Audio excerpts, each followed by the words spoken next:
जय जिनेन्द्र। नमः श्रीवर्धमानाय निर्धूतकलिलात्मने सालोकानां त्रिलोकानां यद्विद्यादर्पणायते। पंच परमेष्ठी भगवान की जय। रत्नकरण श्रावकाचार पाठशाला में हो रहा है। अभी तक क्या वर्णन हो गया? जो श्रावक के अणुव्रत गुणव्रत शिक्षाव्रत थे उनका वर्णन हो गया, और उनके बाद में संलेखना अंत समय लेनी थी उसका भी वर्णन हो गया। अब श्रावक को आगे कैसे बढ़ना चाहिए, श्रावक के व्रतों में कैसे कैसे ऊपर आया जाता है, श्रावक की प्रतिमाएं कैसी होती हैं, उनके बारे में अब इस अधिकार में चर्चा होगी। श्रावक की 11 प्रतिमाएं, 11 दर्जे हैं। हर दर्जा पहले दर्जे से बड़ा है। अर्थात श्रावक जैसे जैसे अपने आचरण को अच्छा करता चलता है उसकी प्रतिमाएं बढ़ती जाती हैं। आइए देखें। श्रावक पदानि देवई, श्रावक पदानि देवै, रेकादश देशितानि येषु खलु, रेकादश देशितानि येषु खलु, स्वगुणाः पूर्वगुणैः सह, स्वगुणः पूर्वगुणैः सह, संतिष्ठन्ते क्रमविवृद्धाः, संतिष्ठन्ते क्रमविवृद्धाः। बोलिए। श्रावक पदानि रेवै, रेकादश देशितानि येषु खलु, स्वगुणाः पूर्वगुणैः सह, संतिष्ठन्ते क्रमविवृद्धाः। श्रावक, श्रावक के पदानि माने पद माने दर्जे, देवही अर्थात अरहंत भगवान ने, गणधर देवों ने, एकादश 11 देशितान कहे हैं। श्रावक के कितने पद हैं? श्रावक की श्रेणियां, प्रतिमा कितनी? 11। श्रावक के पद देव माने अरहंत भगवान ने या गणधर देव ने या आचार्यों ने एकादश देशितानी 11 कहे हैं। येषु जिनमें, खलु माने निश्चय से, स्वगुणाः अपने गुण, पूर्व गुणैशः पूर्व के गुणों के साथ। मान लो चौथी प्रतिमा में कोई आएगा तो उसके पहली दूसरी तीसरी होगी ही, 8वीं प्रतिमा में आएगा तो 1 से 7 तक होंगी ही। स्वगुणाः अपने गुण पूर्व गुणों के साथ, क्रम विवृद्धाः क्रम से बढ़ते हुए, संतिष्ठन्ते स्थित होते हैं। अर्थात आगे बढ़ते जाते हैं, पीछे वाले रहे आते हैं। पीछे वाले नहीं रहेंगे तो आगे बढ़ना संभव नहीं होगा। फिर एक बार देखें। श्रावक अर्थात श्रावक के पद देवही अरहंत भगवान ने, गणधर देव ने, आचार्यों ने, एकादश, ये रा जो है इधर आ गया, देवैर संधि विच्छेद हुआ तो देवही रह गया, यहाँ ए आ गई, तो 11 प्रकार के कहे हैं जिनमें निश्चय से अपने गुण पूर्व गुणों के साथ क्रम से बढ़ते हुए स्थित रहते हैं, संतिष्ठन्ते स्थित रहते हैं। पंडित जी, श्रावक किसे कहते हैं? श्रावक की 2 परिभाषाएं जाननी चाहिए। पहली बात, श्रावक जो श्रा से श्रद्धावान, वा से विवेकवान और का से क्रियावान हो। श्रद्धावान श्रद्धा रखता हो सच्चे देव शास्त्र गुरु में, विवेकवान शास्त्रों को जिसने पढ़ा हो, जिसका विवेक जागृत हो गया हो, और क्रियावान जो आगम के अनुसार क्रियाएं भी करता हो। एक अर्थ। दूसरा अर्थ ऐसा है जो अपने कल्याण के लिए गुरु के वचनों को बड़े भाव से सुनता हो, उसका नाम श्रावक है। श्रावक माने सुनने वाला। मेरा इस पर्याय में मैं आया हूँ, अब मेरा कल्याण कैसे हो सकता है, जो अपने कल्याण की बात को बड़े ध्यान से सुनता है उसका नाम श्रावक है। पंडित जी, प्रतिमा किसे कहते हैं? प्रतिमा माने दर्जे, श्रेणियाँ। अर्थात श्रावक की 11 प्रतिमा दर्जे या श्रेणियाँ हैं। श्रावक यहाँ से पहले से चलेगा और 11वें तक क्षुल्लक बन जाएगा, इसके बाद फिर मुनि बनेगा। तो श्रावक के दर्जे कितने? 11। पंडित जी, श्रावक का कौन सा गुण स्थान होता है? आचार्यों ने अव्रति सम्यक दृष्टि को, जिसने अभी तक कोई व्रत नहीं लिए हैं पर जो सम्यक दृष्टि है, उसको भी कहीं कहीं श्रावक लिखा है। तो यदि अवृत्ति सम्यक दृष्टि है तो श्रावक है मान लो, तो उसका गुणस्थान चौथा होगा, और वृत्ति सम्यक दृष्टि है उसका गुणस्थान पांचवां होगा। प्रश्न है, पांचवां गुणस्थान पहली प्रतिमा से माने या दूसरी से माने? इसमें आचार्यों के दो मत पाए जाते। बृहद द्रव्य संग्रहकार ने तो स्पष्ट लिखा है कि पहली प्रतिमा पंचम गुणस्थान में होती है, अर्थात पहली प्रतिमा ली है तो पांचवां गुणस्थान है। अन्य आचार्य बहुत से हैं वो दूसरी प्रतिमा से पांचवां गुणस्थान मानते हैं, पहली प्रतिमा से नहीं मानते। इसलिए पहली प्रतिमा से भी पंचम गुणस्थान और दूसरी से पंचम गुणस्थान में सब एक मत हैं। पंडित जी, कोई सम्यक दृष्टि जीव प्रतिमा कब धारण करता है? जब अप्रत्याख्यानावरण कषाय का उदय रहता है सम्यक दृष्टि के, तो उसके वृत्त लेने के, प्रतिमा लेने के परिणाम नहीं होते। जैसे जैसे अप्रत्याख्यानावरण कषाय मंद पड़ती जाती है, उसका रुझान वृत्त लेने के लिए आगे आगे बढ़ने लगता है, और जब वो गुरु के पास जाकर प्रतिमा धारण कर लेता है तब उसका गुणस्थान पांचवा हो जाता है। क्या पहली प्रतिमा से 11वीं प्रतिमा तक गुणस्थान पांचवा ही रहता है? हाँ, पहली प्रतिमा से और 11वीं प्रतिमा तक पांचवा गुणस्थान रहता है। 11वीं प्रतिमा में भी दो भेद हैं, एक क्षुल्लक और एक एलक, वहाँ तक गुणस्थान पांचवा रहता है। जो आरिका माताजी और क्षुल्लिका माताजी हैं, क्षुल्लिकाओं के पांचवा गुणस्थान और आरिकाओं के भी पांचवा गुणस्थान रहता है। पंडित जी, तो फिर पंचम गुण स्थान में बड़ा किसे माना जाए, एलक महाराज को या फिर आरिका माताजी को? एलक महाराज के परिणामों की विशुद्धि से आरिका माताजी की परिणामों की विशुद्धि ज़्यादा है। एलक महाराज मुनि बन सकते हैं पर अभी मुनि नहीं बन रहे हैं, उनकी विशुद्धि इतनी नहीं। आरिका माताजी की विशुद्धि तो है, वो उपचार से महाव्रतों का पालन भी करती हैं, लेकिन मजबूर हैं, वो दिगंबर अवस्था धारण नहीं कर सकती। और परिणामों की विशुद्धि ज़्यादा है, चाहती हैं बनना लेकिन फिर भी नहीं बन सकती। इसलिए एलक महाराज से भी आरिका माताजी की विशुद्धि परिणामों की ज़्यादा है। पंडित जी, इन प्रतिमाओं के धारण करने में आंतरिक परिणाम कैसे रहते हैं? जो जीव प्रतिमा धारण करते हैं उनके अनंतानुबंधी और अप्रत्याख्यानावरण कषाय का अनुदय रहता है, प्रत्याख्यानावरण कषाय का उदय रहता है, और संजुलन कषाय के भी देशघाती स्पर्धकों का उदय रहता है।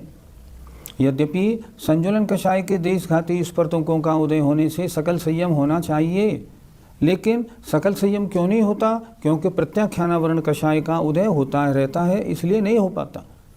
इसलिए अनंतानुबंधी और अप्रत्याख्यानावरण कषाय के अनुदय से जो विशुद्धि प्राप्त हुई और संजुलन कषाय के देशघाती स्पर्धकों के उदय रहने से जो विशुद्धि मिली, उससे वो जीव व्रतों को, प्रतिमाओं को धारण करता है। पंडित जी, प्रतिमाएं कितनी होती है? श्लोक में लिखा है ना, 11 पदानी, 11 पद, अर्थात श्रावक के 11 पद माने श्रावक की 11 प्रतिमाएं।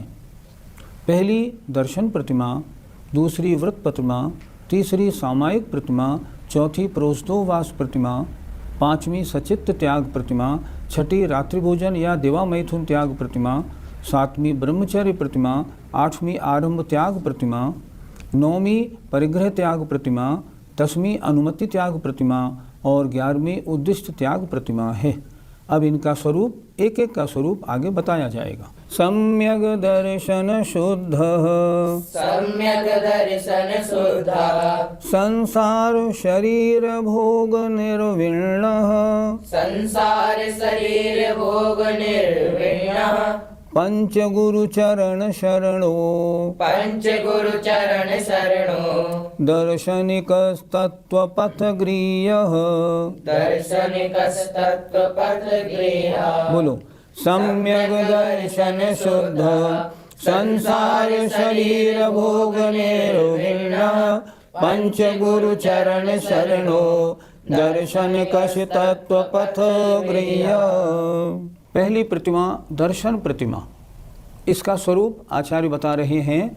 सम्यक दर्शन शुद्ध, जो सम्यक दर्शन से शुद्ध हो या शुद्ध सम्यक दर्शन का धारी हो, और संसार शरीर और भोगों से निर्विण्ण माने विरक्त हो। और कैसा हो? पंच गुरु चरण शरणो, पंच गुरु माने पंच परमेष्ठी के चरणों की शरण को प्राप्त हो। मुझे तो मात्र पंच परमेष्ठी ही शरण है, अन्य नहीं। दर्शनिकः तत्व पथ गृह्य, और तत्व के पथ को ग्रहण करने वाला हो। अर्थात जिसने मोक्ष मार्ग में या कहो तो श्रावक के व्रतों को धारण करने का मार्ग पकड़ लिया हो, अर्थात जिसने अष्टमूल गुण धारण कर लिए हो और सप्त व्यसन का त्याग कर लिया हो, ऐसा जीव दर्शनिकः पहली प्रतिमाधारी दर्शन प्रतिमा का धारी कहलाता है। पंडित जी, सम्यक दर्शन से शुद्ध हो, इससे क्या समझना चाहिए? अर्थात सच्चे देव शास्त्र गुरु की श्रद्धा रखने वाला हो, इनके अलावा जो अन्य देव शास्त्र गुरु हैं उनसे बिल्कुल दूर हो, उनका त्यागी हो, सबसे पहला।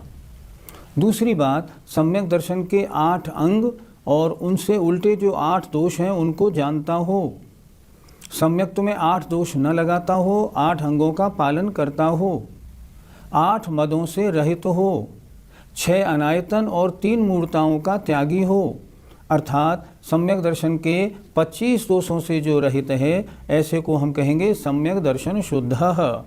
जिसकी आत्मा ने सम्यक दर्शन धारण किया है और उसमें दोष नहीं लगने देता, वो सम्यक दर्शन से शुद्ध जीव कहलाता है। पंडित जी, अगर वह संसार, शरीर और भोग से विरक्त है तो वह मुनि क्यों नहीं बन जाता? अभी उसे इतनी विरक्ति नहीं आई जो संसार, शरीर और भोगों से पूर्ण वैराग्य युक्त हो गया हो, लेकिन संसार में आसक्ति नहीं।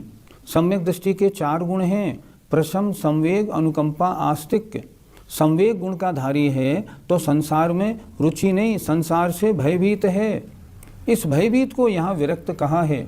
शरीर में जिसे ममत्व परिणाम नहीं है, शरीर को आत्मा से भिन्न मानता है, भोगों को भोगना पड़ता है पर आसक्ति पूर्वक नहीं भोगता, जानता है भोग इस जन्म में भी दुख के ही देने वाले हैं और अगले जन्मों में इनका भोग दुख का ही कारण है।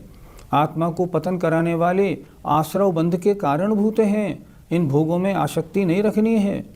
और औरों को तो भोग भोगते हैं, इसको भोग भोगने पड़ते हैं, ये इसकी मजबूरी है। इसलिए संसार, शरीर, भोगों से विरक्त है। उतनी विरक्तता नहीं आई जो मुनि बन जाए। इसलिए जब तक मैं घर में हूँ तब तक अपनी शक्ति अनुसार मैं व्रतों को धारण करता हूँ, ऐसा सोच के। लेकिन लक्ष्य क्या है? उन्हीं जैसी चर्या में यह चित्त सदा अनुरक्त रहे। भगवान जैसी दिगंबर साधु की चर्या है, मेरा चित्त हमेशा उसी ओर लगा रहे। वो दिन कब आए जब मैं भी दिगंबर मुनि अवस्था धारण करूं। पंडित जी, 5 परमेष्ठियों की चरणों की शरण हो, इससे क्या समझें? मेरे तो आराध्य, मुझे तो 5 परमेष्ठि की ही शरण है, अन्य किसी की शरण में नहीं जाना। अन्य जितने भी देव शास्त्र गुरु हैं वो मेरे नहीं, मुझे उनकी शरण नहीं चाहिए। मैं तो सच्चे देव शास्त्र गुरु की शरण को प्राप्त होता हूँ। साधु वास्तव में ये ही हैं, इसलिए मैं इन्हीं की शरण को प्राप्त होता हूँ। हम रोज़ बोलते तो हैं, अर्हन्ते शरणम पवज्यामि, सिद्धे शरणम पवज्यामि, साहु शरणम पवज्यामि, केवली पर्णतम धम्मम शरणम पवज्यामि।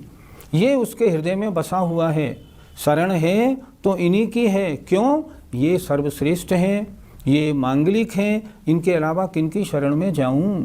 इसलिए उसके आराध्य तो 5 परमेष्ठी ही रहते हैं। पंडित जी, सामान्य जैनी के अष्टमूल गुणों में एवं पहली प्रतिमाधारी के अष्टमूल गुणों में क्या कोई अंतर होता है? बहुत अंतर है।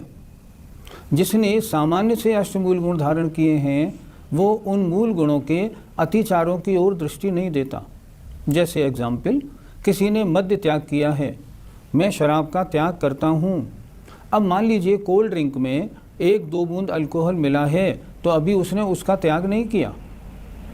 मान लो कोई कहता है मैं मांस का त्याग करता हूँ, तो उसने मांस का त्याग किया है, लेकिन जो आटा बारिश के दिनों में 3 दिन से ज़्यादा का हो गया और जिसमें त्रसजीव उत्पन्न हो गए हैं वो उनका त्यागी नहीं है। जबकि उनको खाने में जो त्रसजीवों की उत्पत्ति है, उन त्रसजीवों का शरीर ही तो मांस कहलाता है। मांस खाने का दोष लगता है, पर अभी उसने वो नियम नहीं लिया। जब तक पहली प्रतिमा में नहीं आया है तब तक उसके मध्य मांस मधु साक्षात नहीं खाने का नियम है। मैं साक्षात नॉन वेज नहीं खाऊंगा। लेकिन अगर अमर्यादित भोजन है, आटे को मान लो बारिश के दिनों में 3 दिन से ज़्यादा हो गए हैं तो वो उसका त्यागी अभी नहीं हुआ।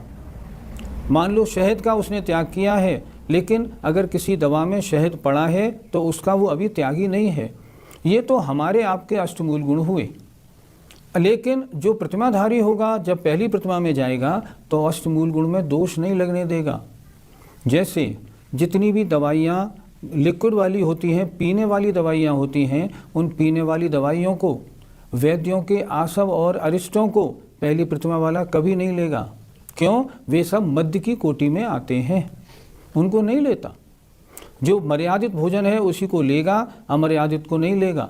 ये नहीं बाजार से गया और दूध दही ले आया, नहीं अब उनका सेवन नहीं होगा। क्यों? उसने मांस का त्याग कर दिया है। तो पहले अष्टमूल गुण धारण थे, उनमें अतिचार लगते थे, उनका वो त्यागी नहीं था। लेकिन अब उसने अष्टमूल गुण धारण किए हैं, अब वो उनमें अतिचार भी नहीं लगने देगा। ये उसका अंतर पड़ा। पंडित जी, प्रतिमाओं का धारण भगवान की मूर्ति के सामने करें या किन्हीं गुरु से लें? प्रतिमाओं का धारण तो गुरु से ही होता है। कोई आचार्य मुनि महाराज हों और उनसे निवेदन करें, महाराज मैंने पहली प्रतिमा दूसरी प्रतिमा को अच्छी तरह समझ लिया है, मैं जानता हूँ इनका पालन कैसे होगा, अब मेरा मन प्रतिमाधारी बनने का है, मैं एक प्रतिमा दो प्रतिमा लेना चाहता हूँ, कृपया मुझे आशीर्वाद प्रदान करें। वे मुनि महाराज आपसे कुछ प्रश्न पूछेंगे और प्रश्न पूछने के बाद जब देखेंगे इस आप में योग्यता है, आपको आशीर्वाद दे देंगे। एक काम हो सकता है, जब तक आप मुनि महाराज से प्रतिमाएं नहीं ले रहे हैं तब तक आप भगवान के सामने एक नियम ले सकते हैं, मैं अभी पहली दूसरी प्रतिमा का अभ्यास प्रारंभ करता हूँ, 6 माह 3 माह 2 माह। और जब आपका अभ्यास हो जाए फिर गुरुजी के पास जाओ, महाराज मैं 3 महीने से अभ्यास में हूँ, मैं प्रतिमा पालन कर लूँगा, मुझे प्रतिमा दे दें। तब गुरुजी आपसे और कुछ प्रश्न पूछेंगे और उसके बाद आपको प्रतिमा दे देंगे। वो आपसे कहेंगे प्रतिमा ले लो, कायोत्सर्ग करो और संकल्प बनाओ। आप कायोत्सर्ग करा, आपका गुणस्थान 5वां हुआ। इस तरह प्रतिमाओं को लिया जाता है। जय जिनेंद्र।